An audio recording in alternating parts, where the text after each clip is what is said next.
오늘 말씀의 제목은 우리 본문에 읽었던 것 같이 첫째가 누가 크냐 서로 토론했죠. 첫째가 되는 비결 이렇게 정했습니다. 오늘 설교를 잘 들으시고 첫째가 되려면 어떻게 해야겠다 딱 마음에 결단을 하시고 이번 주간을 잘 지내시기를 주 이름으로 축복합니다. 예수님께서 변화산에서 영광스러운 변형된 모습을 보여주시고 산에서 내려오셨습니다. 내려오니까 벙어리 귀신 들린 자가 벙어리 귀신 들린 아들이 있는 아버지가 찾아왔죠. 그래서 고쳐주셨습니다. 그리고 다시 이제 갈릴리로 돌아가는 중이에요. 이렇게 걸어가면서 예수님께서 제자들에게 말씀하셨습니다. 30절 31절에 보니까 인자가 사람들의 손에 넘기워 죽임을 당하고 죽은 지 3일 만에 살아날 거다 이렇게 말씀을 하셨습니다. 그런데 제자들은 이 말씀을 깨닫지도 못하고 묻기도 무서워하더라 이렇게 기록되어 있죠. 깨닫지를 못한 것은 제자들은 이해가 안 갑니다. 죽은 사람도 막 살려주시고요. 조금 전에도 귀신 들린 자 고쳐주셨죠. 각종 질병들 다 고쳐주시고요. 이렇게 기사와 이적을 행하셨는데 그런 분이 사람 손에 잡혀서 죽임을 당한다니 잘 이해가 안 간다. 지금 이렇게 깨닫지 못했다는 거예요. 더군다나 그리고 나서 죽은 지 3일 만에 다시 살아날 거다. 이렇게 말씀을 하신 거예요. 그랬더니 그것도 역시 이해가 안 가고 납득이 안 되는 이야기잖아요. 그런데 무서워했다 그랬습니다. 묻기도 무서워하더라 그랬어요. 왜 무서워했느냐? 너희도 이와 같이 하라. 그래서 제자들도 예수님처럼 그렇게 사람들에게 붙잡혀서 죽임을 당하고 그 다음에 부활을 할까봐 부활을 믿지를 못하는 상태잖아요. 그러니까 사람들 손에 넘겨서 죽임을 당하면 어떡하지? 이게 무서운 마음이 있었다는 거예요. 그러면서 쭉 내려오면서 이런 생각을 가지고 그 생각을 뒤로 하고 이 생각을 증명이라도 하듯이 제자들이 서로 논쟁을 하고 있었다 그랬습니다. 누가 크냐 하고 쟁론하였음이라 34절에 나오죠. 예수님께서 가버나움에 도착을 하신 다음에 갈릴리 지역이에요. 처음 전도 기지죠. 도착하신 다음에 집에 계시면서 제자들한테 물으셨습니다. 너희가 아까 이렇게 오던 중에 서로 참 열심히 논쟁을 하고 토론을 하던데 무엇을 가지고 그렇게 토론을 했는가 물었습니다. 그랬더니 제자들이 34절 오니까 저희가 잠잠하니 그랬죠? 떳떳하면 왜 말씀을 못하겠어요? 잠잠했습니다. 왜 그러냐? 누가 크냐고 쟁론을 했기 때문에 예수님 앞에 면목이 없어서 이것으로 토론했습니다. 말을 못하는 거예요. 잘못됐다는 건 알고 있는 거예요. 뭐 잘못됐다기보다는 자기들 마음속 가장 깊은 곳에 있는 어떤 마음을 들키는 것 같아서 드러내놓고 예수님께 말씀드리기는 어색했을 것입니다. 사람들이 다 누구나 너나 나나 할 것 없이 이게 명예욕이라는 게 있어요. 사람에게는. 그 명예욕이라는 것이 다시 말하면 한마디로 다른 사람보다 높게 되려는 마음이에요. 그렇죠? 그래서 두세 사람 모인 곳에 하나님이 함께 하신다 그랬는데 하나님 함께 하신다는 것은 인정하고 싶지 않고 두세 사람이 모이면 그곳에서 어떻게 하면 내가 여기서 가장 첫째가 될 수 있겠는가? 어떻게 하면 내가 큰 자가 될 수 있겠는가? 이 생각이 먼저 나게 되어 있는 것이 우리 인간의 본성입니다. 그런데 이 명예욕이 강한 사람일수록 다른 사람을 섬기는 것이 힘들다는 것을 우리가 볼 수 있습니다. 그렇다고 불쌍한 사람들을 완전히 외면하는 건 아니에요. 경쟁자로서 누가 있으면 그를 섬기기가 힘든 거예요. 지금 예수님께서 제자들을 꼭 데리고 다니셨습니다. 예수님은 가시는 곳마다 군중들이 따라다녔어요. 그런데 예수님의 목적은 무엇이냐? 군중들을 통해서 그들을 다 돌려보내고 난 다음에 그들과 함께 있을 때 일어났던 일들을 따로 제자들에게 반드시 설명을 해주십니다. 그리고 예수님의 의중을 말씀하시고 이제 너무 성숙한 단계에 이르러서 예루살렘에 이제 십자가 지러 들어가셔야 하기 때문에 이제 자세하게 예수님의 행로에 대해서 말씀을 해주시는 거예요. 그래서 제자 교육을 계속 따로 이렇게 시키고 계시는 것입니다. 왜냐하면 예수님이 죽으시고 부활하시고 성령을 보내시면 이 제자들이 누가 되는 것입니까? 복음의 증인들이 되어야 하기 때문에 예수님께서는 항상 제자들을 따로 불러서 그렇게 가르치시는 거예요. 그런데 마지막으로 이들을 가운데 자리 잡고 있는 이 명예요. 누가 크냐? 이 논쟁을 통해서 예수님께서 우리에게도 제자들에게도 말씀하고 계시는 거예요. 섬기려고, 우리는 예수님이 섬기려고 이 땅에 오셨다. 그래서 십자가에 죽으시기까지 했다. 온 인류를 위해서. 그렇죠? 더군다나 조금 있으면 제자들의 발을 다 예수님이 친히 수건을 허리에 두르시고 발을 다 한 사람 한 사람 씻겨주시지 않습니까? 그러니까 제자들은 서로 경쟁자의 위치에 있다고 생각을 하는 거예요. 그래서 이 중에서 예수님이 메시아로 오시면 자기들이 생각하는 메시아죠. 예수님이 메시아로 탁 오시면 이 중에서 누가 제일 큰 자가 될 것인가?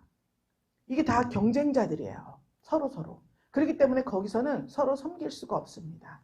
그렇죠? 그래서 우리가 만약에 12명 중에서 반장 뽑자. 그러면 누구 이름 써요? 자기 이름 쓰잖아.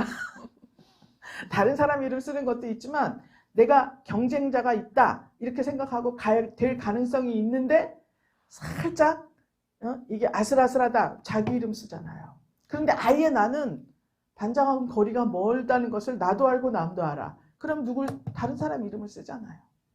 그러니까 경쟁자가 있을 경우에는 절대로 다른 사람을 섬기는 것이 힘들게 되어 있는 것이 우리들의 구조예요. 명예욕 때문입니다.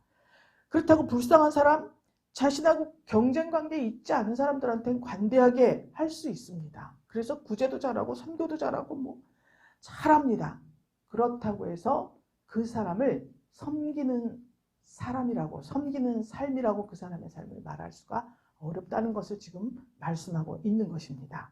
그래서 예수님께서 앉아서 제자들을 가르치시는 거예요. 노중에서 길에서 오다가 말씀하실 수도 있었겠죠. 그런데 자기들끼리 충분히 우왕좌왕할 시간을 주시는 거예요. 그래서 앉아서 차분하게 집에 도착해서 가르치시는 겁니다. 첫째가 되는 비결이 뭐냐? 섬기는 자다. 그래서 37절에 보면 누구든지 내 이름으로 이렇게 말씀했어요. 예수 이름으로 섬기는 자가 첫째가 되는 비결이다. 첫째다. 이것을 지금 말씀하고 있습니다. 왜 그러냐면 예수님의 이름으로 행하지 않은 것은 그냥 인간적인 선행은 될 수 있지만 하나님의 영광을 위한 것은 아니기 때문에 그렇습니다. 불신자들도 선행을 많이 베풀고 있어요. 그렇죠? 그렇지만 성도의 선행은 예수 이름으로 행할 때에만 의미가 있다는 것을 예수님께서 지금 말씀하고 계시는 거예요. 믿습니까? 네. 그러면 우리가 이 예수 이름으로 섬기고 또 첫째가 되기 위해서 해야 될 일이 뭐냐? 섬기는 신앙인데요.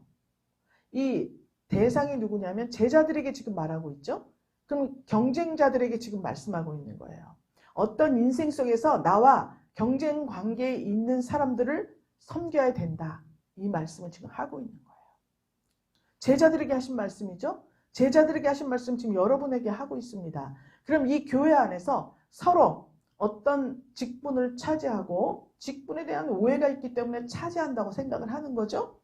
직분을 차지해서 내가 이름을 좀 내야겠다라고 생각하는 그러한 마음이 조금이라도 있다면 내가 무언가 어떤 선행을 하고 섬기고 헌신하고 막 이렇게 해서 다른 사람에게 혹은 목사님에게 혹은 하나님께 어떤 인지도를 쌓으려고 하는 마음이 조금이라도 있다면 그것을 지금 말씀하고 있는 거예요. 그래서 대상이 제자들이 생각하는 메시아는 예수님이 말씀하시고 하나님이 메시아를 보내시는 의미하고 맞지를 않죠. 세상에서 군림하는 메시아로 생각하고 있습니다. 자기 백성을 구해줄 사람을 현실적으로 물리적으로 구해줄 수 있는 사람을 메시아라고 지금 생각하고 있습니다. 그래서 서로 보이는 사람이 다 경쟁자인 거예요.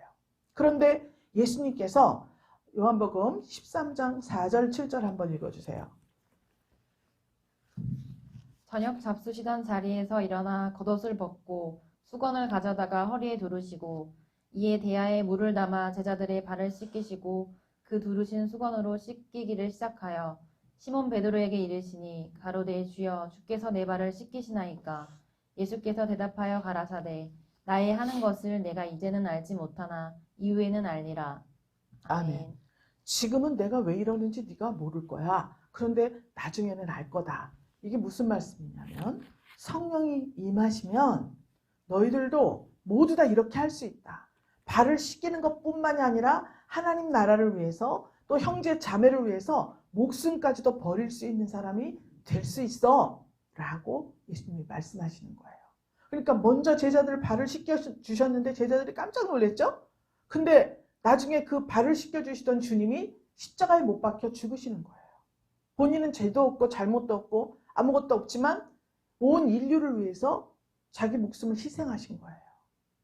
지금은 도저히 알 수가 없습니다. 그런데 나중에는 즉 성령이 임하시면 너희들도 이렇게 할 수 있어. 이 말씀을 하시는 거예요.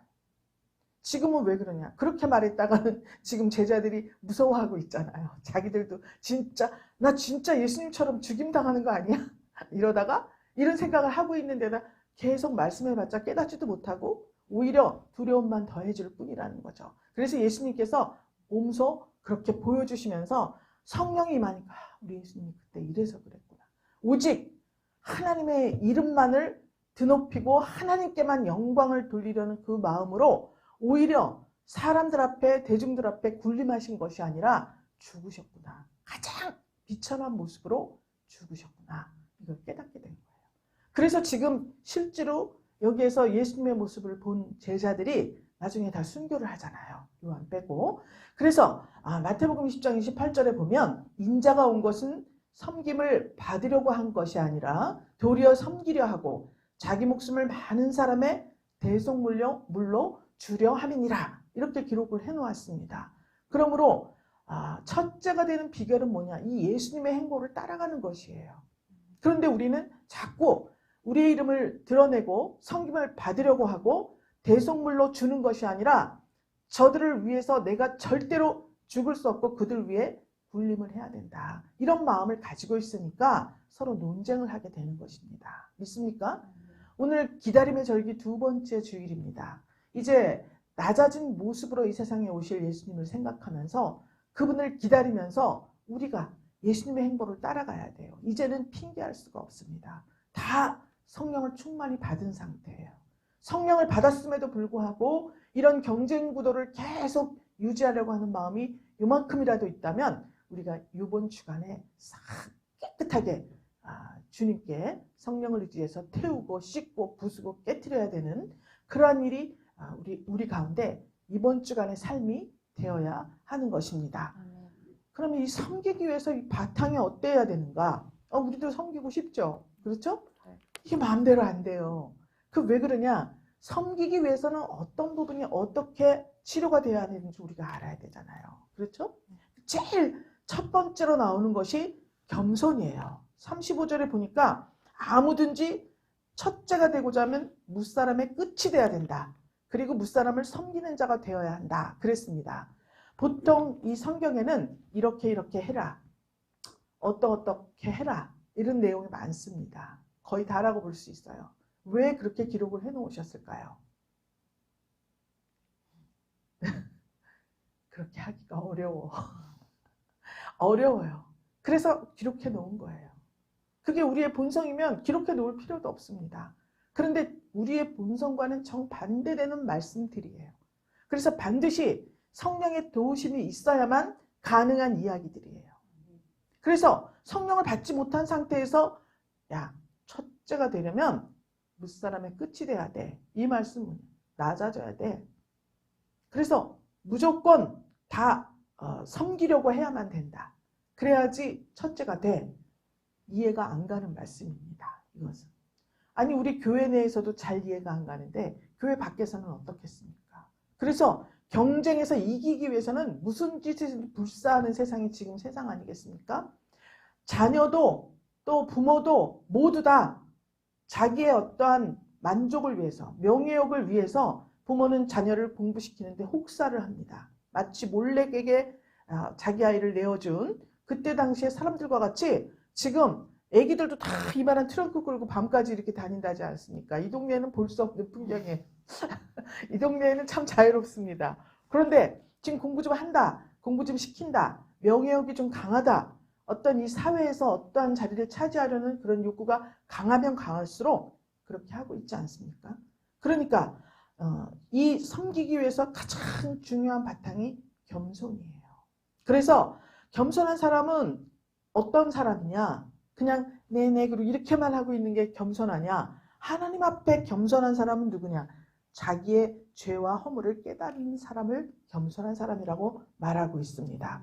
누가복음 18장에 보면 세리가 기도를 해요. 바리새인도 기도하고 세리도 기도를 합니다.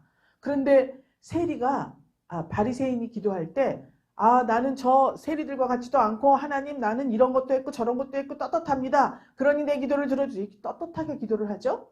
그런데 세리는 어떻습니까? 감히 하늘을 우러러보지도 못하고 자기 가슴을 막 치면서 죄인이라고 울며 고백을 하는 장면이 나와요. 이렇게 자기의 죄와 허물을 깨달아야 하나님께서 바리새인들은 의로운 행실로 가득 찬 사람이고 세리는 그 사회에서 정말 죄 많은 인물입니다. 그럼에도 불구하고 하나님께서는 이 세리에게 은혜를 주시죠. 왜 그렇습니까? 자기 죄와 허물을 깨달았어요. 그래서 그것을 고백을 했어요. 그랬더니 하나님께서 이렇게 용서해 주시고 은혜를 주시고 이 누가복음 18장에 나오는 세리의 기도는 유명하지 않습니까? 여러분 우리가 신앙생활 하면서 1000번도 더 들었을 것입니다. 이렇게 그 이름이 지금까지도 남아있고 그의 기도가 이렇게 하나님 앞에 귀한 기도로 알려지고 있습니다. 우리가 겸손해진다고 하는 내 죄와 허물을 깨닫고 하나님 앞에 고백하는 것입니다. 믿습니까? 또 자기 한계를 깨달아야죠. 내가 할 수 있는 한도, 내가 누구인가를 잘 아는 사람입니다. 여기에 우리 열왕기상에 솔로몬의 기도를 한번 읽어줘 보세요. 이에 왕이 제사하러 기브온으로 가니 거기는 산당이 큼이라. 솔로몬이 그 단에 1000 번제를 드렸더니 기브온에서 밤에 여호와께서 솔로몬의 꿈에 나타나시니라. 하나님이 이르시되 내가 내게 무엇을 줄고 너는 구하라. 솔로몬이 가로되 주의 종 내 아비 다윗이 성실과 공의에 정직한 마음으로 주와 함께 주의 앞에서 행함으로 주께서 저에게 큰 은혜를 베푸셨고 주께서 또 저를 위하여 이 큰 은혜를 예비하시고 오늘날과 같이 저의 위에 앉을 아들을 저에게 주셨나이다. 나의 하나님 여호와여 주께서 종으로 종의 아비 다윗을 대신하여 왕이 되게 하셨사오나 종은 작은 아이라 출입할 줄을 알지 못하고 주의 빼신 백성 가운데 있나이다. 저희는 큰 백성이라 수요가 많아서 셀 수도 없고 기록할 수도 없사오니 누가 주의 이 많은 백성을 재판할 수 있사오리이까. 지혜로운 마음을 종에게 주사 주의 백성을 재판하여 선악을 분별하게 하옵소서. 솔로몬이 이것을 구하매 그 말씀이 주의 마음에 맞은지라. 아멘. 자, 솔로몬이 구했죠? 뭐라고 고백을 했냐면 여러 말을 많이 했습니다. 아버지 다윗은 솔로몬이 딱 쳐다봤을 때에도 자기는 정말 자기 아버지 같이 살 수가 없어요. 그렇죠? 전쟁에 나가는 데마다 승리하고 어렸을 때부터 온갖 훈련을 다 받고 정말 훌륭한 왕이지 않습니까? 더군다나 하나님 마음에 합하다 그랬습니다. 그러니 그 영광이 얼마나 정말 찬란했겠습니까? 그러니까 아들 솔로몬이 볼 때 자기 아버지 같은 왕 역할은 절대로 할 수 없을 것 같은 자기의 한계를 하나님께 그대로 고백을 한 거예요. 하나님, 나는 아버지 다윗 때문에 이렇게 왕이 됐는데 하나님께서 왕위에 올려주셨죠. 그렇지만은 이 백성이 수요가 너무나 많고 출입을 알지 못한다 그랬잖아요. 언제 들어오고 언제 나가는 걸 모른다는 것은 왕 역할을 감당할 재능이 없다는 이야기를 지금 하고 있는 거예요. 난 정말 너무 모릅니다. 그래서 정말 너무 작은 아이인데 나에게 이렇게 왕의 자리를 주셨으니 지혜를 달라고 기도를 하지 않습니까? 그래서 정말 이 하나님의 백성을 잘 다스리게 해달라고 하나님께 구한 거예요. 그랬더니 하나님께서 어때요? 이 기도가 하나님 마음에 맞았다. 그렇게 말을 하고 있습니다. 열왕기에 보면 많은 왕들이 출연을 해요. 그렇죠? 많은 왕들이 출연하는데 솔로몬과 같이 이런 기도를 했다는 것은 기록되어 있는 것을 볼 수가 없습니다. 그냥 왕이 됐어요. 그래서 왕노릇을 해요. 그렇죠? 그리고 나서 나중에 선한 왕이다, 악한 왕이다. 하나님이 판단하시고 다 그렇게 기록만 돼 있어요. 그런데 유일하게 이 솔로몬은 하나님께 기도하는 장면이 나와요. 그렇죠? 물론 꿈에 만나서 했지만 이것은 꿈은 영의 활동이기 때문에 솔로몬은 그런 마음가짐을 가지고 있었다는 거예요. 그러니까 우리가 이 솔로몬에게 본을 받아야 돼요. 겸손하잖아요. 겸손한 자에게 은혜를 주셔요. 하나님 마음에만 맞으면 우리는 못할 일이 없습니다. 순적하고 형통하게 모든 일이 잘 되는 거예요. 그래서 우리가 이 세상에서 살아갈 때 교회 생활이나 가정 생활이나 직장이나 사업장이나 사회에서 생활을 할 때 항상 하나님 앞에서 사람들 앞에서 저는 작은 아이입니다. 뭐 이래가지고 되겠습니까? 하나님 앞에 기도할 때 하나님 저는 정말 두렵고 떨립니다. 내가 이 사회에 나가서 이러한 자리에 가게 되었습니다. 저는 정말 너무 작은 아이입니다.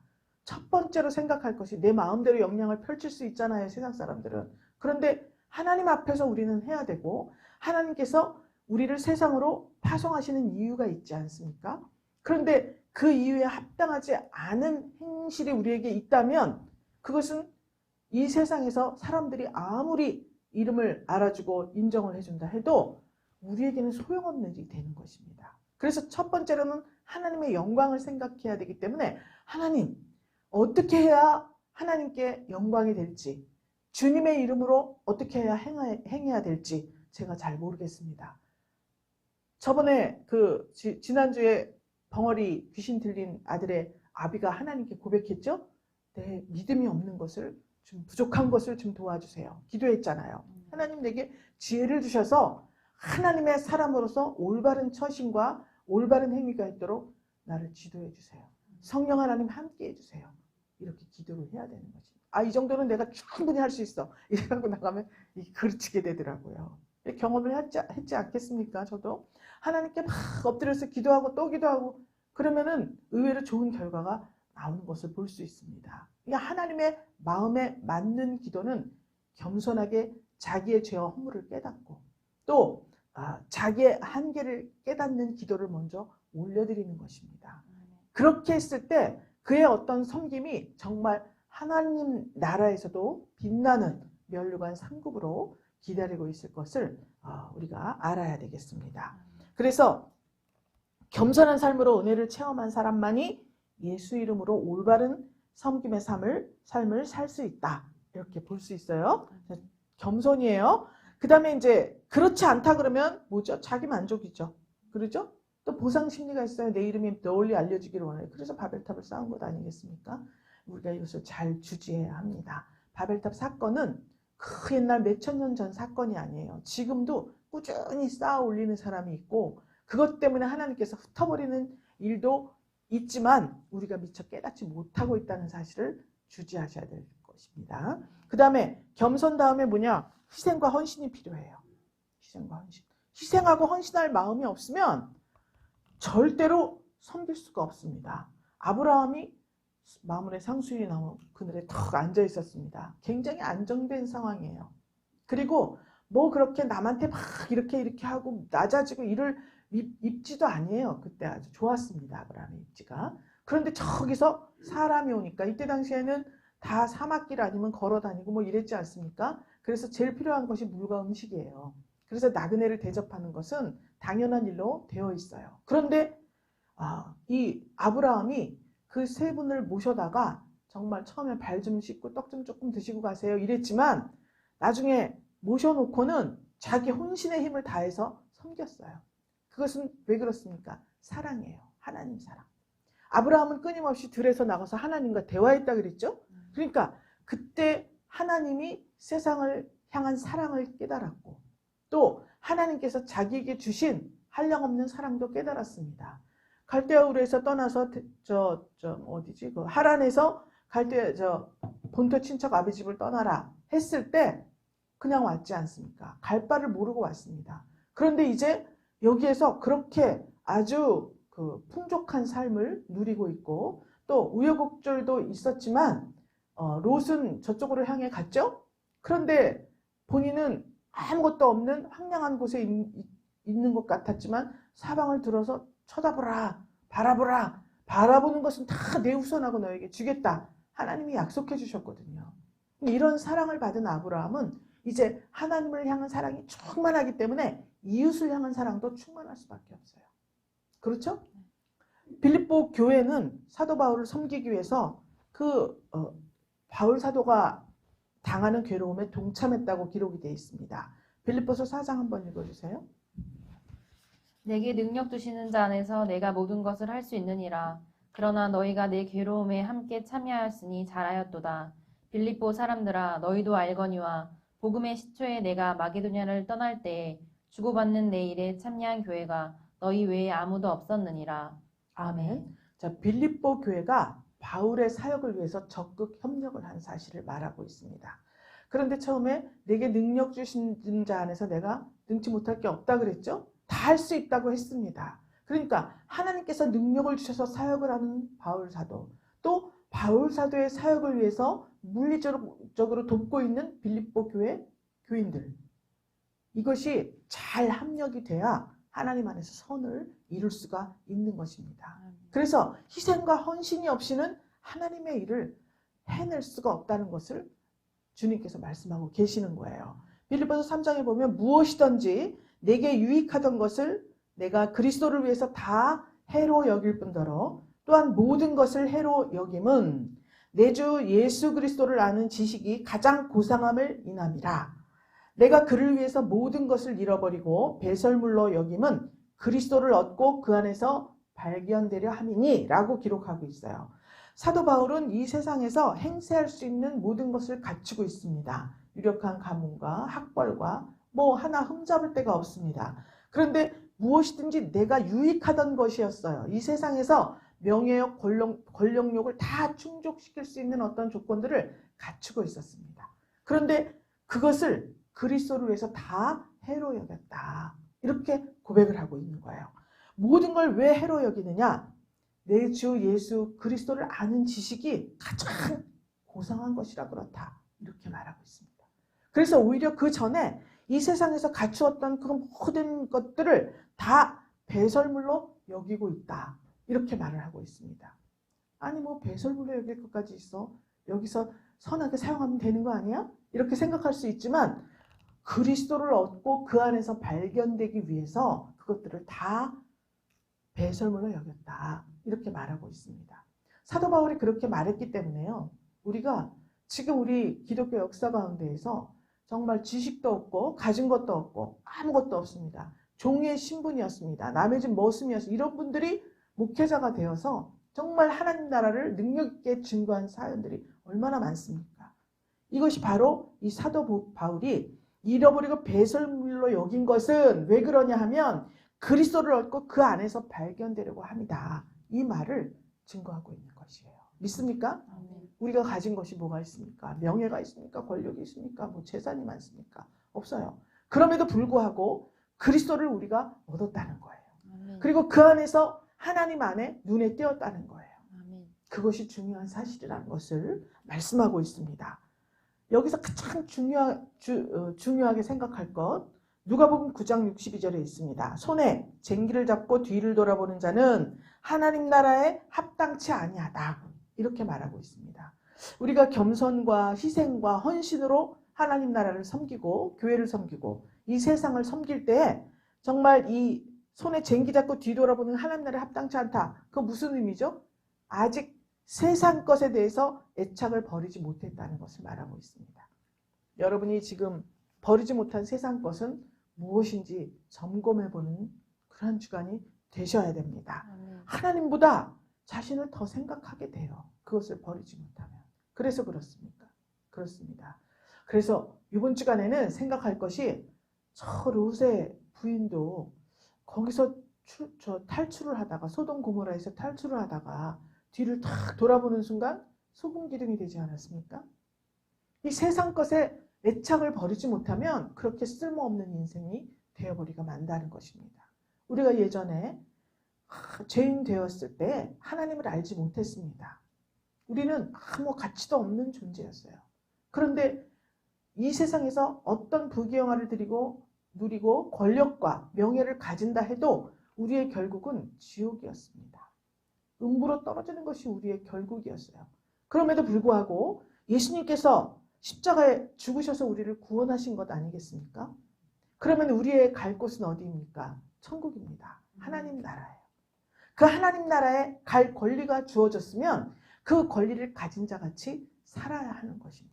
믿습니까? 아멘. 그래서 이런 희생과 헌신, 그 안에 사랑으로 품은 희생과 헌신이 있어야 우리 하나님께서 보실 때 정말 섬기는 신앙이구나 라고 인정을 해주신다는 것입니다. 믿습니까? 아멘. 그 다음에 35절에 보니까 그렇게 무사람 섬기는 자가 돼야 된다 말씀했죠? 섬겨야 된다.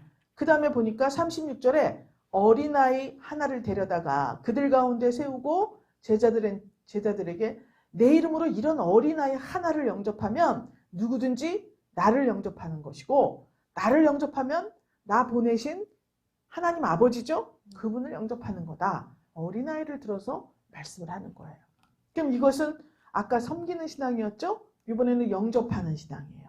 그럼 영접하는 신앙이 왜 어린아이를 말했는가? 어린아이는 그 시대에 가장 낮은 자를 지칭하는 그런 단어였습니다. 실제로 어린아이는 왜 그러냐면 모든 걸 다 해줘야 되잖아요. 그렇죠? 낮은 자인데 그리스 문화권에서는 가장 미숙한 신분으로 취급을 했습니다. 또 이스라엘 문화권에서도 아이들은 분별력이 없어가지고요. 엄한 교육을 필요로 하는 연령대를 말하고 있습니다. 그래서 아이를 양육하는데 사랑으로 훈육을 한다. 그렇지만 잠언서에도 있죠. 매를 때려라. 잘못하는 일이 있어요. 기록이 되어 있습니다. 때려도 죽지 않는다. 이렇게 써 있어요. 실제로 이 잘못 분별한 사람들이 이단에 가까운 부류들이죠. 실제로 막 때려서 문제가 된 그런 사람들이 있었죠. 그 얘기는 분별력이 너무 없으니까 엄한 교육을 필요로 한다는 거예요. 그래서 이것은 이렇게 하면 안 됩니다. 하나님께서 이렇게 하라고 하셨습니다. 그랬어요. 그런데 계속 그 방향으로 가지를 못해요. 어린아이들은. 주의력도 부족하고 분별력도 없고 이해를 해야 되는 것이 아니라 어린아이들은 가르쳐야 돼요. 그냥. 그렇죠? 신앙이 어린 사람들에게는 그냥 가르치는 거예요. 그래서 이렇게 해야 됩니다. 그래서 그렇게 안 해요. 그러면 벌 받습니다. 말할 수밖에 없잖아요. 그러니까 어린아이들은 이런 엄한 교육을 필요로 하는 거예요. 그래서 거의 어린 신앙일 때에는 율법에 대해서 많이 가르치게 됩니다. 그 다음에 조금 성숙해지면 그 율법을 실행할 때에 환경과 무엇과 주의를 다 돌아보면서 본질이 훼손되지 않는 한 복음이 양산되는 거예요. 그걸 보고 이 세상에서는 융통성이라고 하고 우리 주 안에서는 성령의 감동하심이라고 표현을 합니다. 그렇게 가르치게 됩니다. 그러면 내가 어린아이인가 아닌가 생각을 해보세요. 내가 무슨 잘못했는데 계속 반복적으로 지적을 당한다. 아직 어린아이인 거예요. 그렇죠? 그러니까 전쟁이고 일이고 뭐 어떤 생산적인 일을 할 수 없는 존재가 어린아이예요. 그러면 이 세상에서 좋아할까요? 좋아하지 않을까요? 딱히 그렇게 환영받는 존재는 아니에요.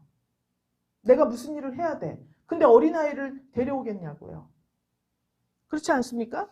이 세상에서 어떤 일을 할 땐 다 시험을 보잖아요. 까다로워.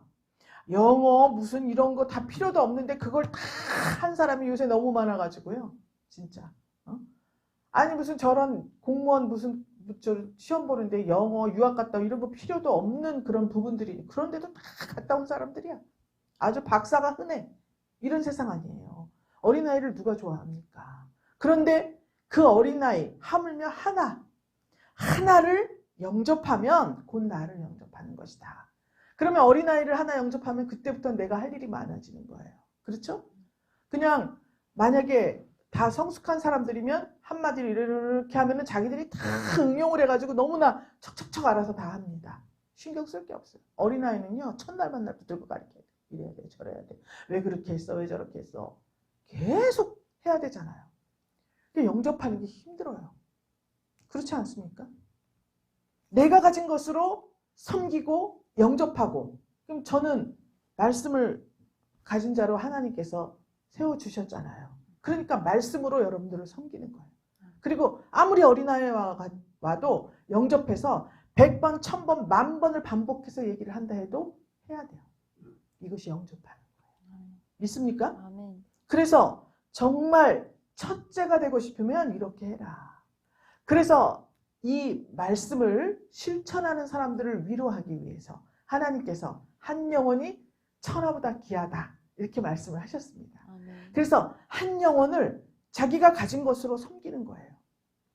자기를 낮춰서 나의 어떠함, 내가 높아지려고 그를 섬기는 것이 아니라 이 영혼을 위해서 진짜 섬기는 거예요. 말씀으로 섬기고 또 이 환경, 그들이 있는 이 환경, 교회 공동체의 환경을 깨끗하게 하는 것도 섬기는 거죠. 이런 거 섬기고 자기가 할 수 있는 모든 것을 다해서 섬기는 거예요. 그러면 하나님께서 천하를 다 주신다는 거예요. 아멘. 천하를 다 주시는 것은 이 세계를 다, 온 땅을 다 밟을 수가 있다는 것을 말씀하고 있습니다. 아멘. 축복합니다, 여러분. 아멘. 여러분이 정말 사랑으로 이렇게 섬기는 신앙, 또 희생과 헌신, 어린아이와 같은 사람들을 영접하는 신앙을 갖추고 있다면 하나님께서 온 세계를 다 실제로 밟을 수 있는 그러한 은혜를 주실 것을 믿고 축복합니다. 아멘. 하나님께서 이렇게 우리에게 이 기다림의 절기에 예수님께서 제자들에게 가르치신 것 아닙니까? 친히 가르치셨어요. 예수님이 제자들을 눈앞에 놓고 이러니라 저러니라 하고 말씀하신 거예요. 지금 그것을 우리가 다시 한번 지금 되새기면서 말한 거예요. 왜 그러냐? 왜 이렇게 기록해놨냐? 중요하다. 이 중요하기 때문이다. 그냥 기도해서 복 주세요, 뭐 해주세요, 뭐 해주세요 하는 것보다 이런 말씀 하나를 실천해야겠다 생각하는 순간 그때는 갑절의 영감 또 영권이 7배가 늘어나는 역사가 나는 것입니다. 아멘. 일을 하는 자에게 주시는 거예요. 예수님께서 가르치신 이것들을 예수님을 영접하듯이 사랑으로 어린아이를 섬기고 또 서로서로 경쟁자의 위치에 있을 것 같은 사람들도 서로서로 사랑으로 섬기고 친히 스스로 낮아지려고 할 때 하나님께서는 가장 높은 자리 어디입니까? 보좌 옆 자리죠. 아멘. 보좌 옆에 우리 예수님이 계셔요. 그런데 교회의 위치가 우리 예수님 신부 자리라고 합니다. 가장 높은 곳으로 여러분들을 인도하고 또 그곳에서 영생 복락을 누리는 귀한 축복이 있으시기를 주님의 이름으로 축복합니다. 아멘. 하나님 감사드립니다.